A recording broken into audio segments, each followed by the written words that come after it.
কেউ জন্ম থেকে নষ্ট হয় না। হ্যাঁ, জন্ম থেকে কেউ নষ্ট হয় না। শিশু জন্মায় নিষ্পাপ হয়ে, স্বপ্ন, হাসি, ভালোবাসা নিয়ে। কিন্তু সময়, পরিবেশ আর কিছু মানুষের আচরণ তাকে এমন পথে ঠেলে দেয় যেখান থেকে ফিরে আসা অনেকের পক্ষে আর সম্ভব হয় না। তখন সমাজ শুধু বলে সে নষ্ট হয়ে গেছে, কিন্তু আসল কারণ কেউ জানতে চায় না। শুরুতে সে ছিল সাধারণ এক ছাত্র, পড়াশোনায় হয়তো সেরা ছিল না, কিন্তু খারাপও নয়। খেলাধুলা পছন্দ করত, বন্ধুদের সাথে হাসতো, আর একদিন কিছু হতে চাওয়ার স্বপ্নও ছিল তার।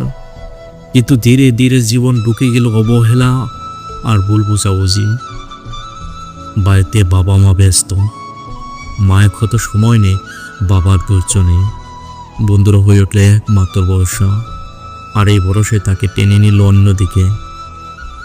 প্রথমে ছোটখাটো ভুল, স্কুল থাকি, মিথ্যা কথা, তারপর শুরু হলো অজানা পথে হাঁটা। সিগারেট, বাজে আড্ডা, পড়াশোনার অনীহা। সে চেয়েছিল কেউ তার কথা শুনুক, কেউ তাকে বুঝুক, কিন্তু সবাই শুধু দোষ দিল, কেউ কারণ খুঁজল না। এক সময় সে ভাবল, যেহেতু সবাই আমাকে খারাপ ভাবছে, তবে খারাপই হই। একটা ছেলে নষ্ট হওয়ার কারণ অনেক রকম হতে পারে। নাম্বার 1, ভুল বন্ধু, যারা মজা বা লাভের জন্য ভুল পথে টেনে নেয়। নাম্বার 2, পারিবারিক অবহেলা, যাকে যখন ভালোবাসার জায়গায় শুধু রাগ আর অভিযোগ থাকে।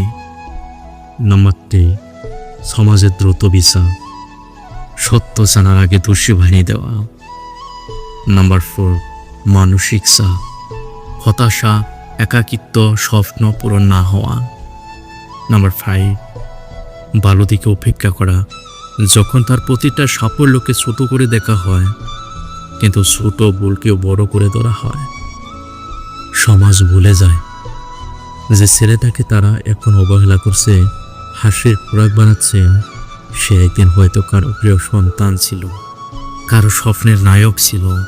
কিন্তু একবার যখন সে ভুল পথে পড়ে গেল, তখন কেউ তার পাশে দাঁড়ালো না, বরং খেলে দিল আরো গভীর অন্ধকারে। কিন্তু জীবনে সব শেষ হয়ে যায় না। একটা সঠিক কথা, একটা সত্যিকারের সহায়তা কারো জীবন বদলে দিতে পারে। যদি আমরা বিচার না করে প্রথমে বুঝতে চেষ্টা করি, যদি আমরা ভালোবাসা আর বিশ্বাস তাকে পথ দেখাই, তাহলে হয়তো সে ফিরে আসবে। তাই কাউকে নষ্ট বলে ফেলার আগে নিজেকে জিজ্ঞাসা করুন, সে কি সত্যি নষ্ট, নাকি আমরা তাকে হারিয়ে যেতে দিয়েছি। হয়তো আমরা একটা সহানুভূতিশীল কথা, একটা সঠিক দিক নির্দেশন তার অন্ধকার জীবনকে নতুন আলো দিতে পারে। কারণ প্রত্যেকের মধ্যে ভালোটা আছে, শুধু সেটা জাগিয়ে তোলার জন্য প্রয়োজন একজন সত্যিকারের মানুষ।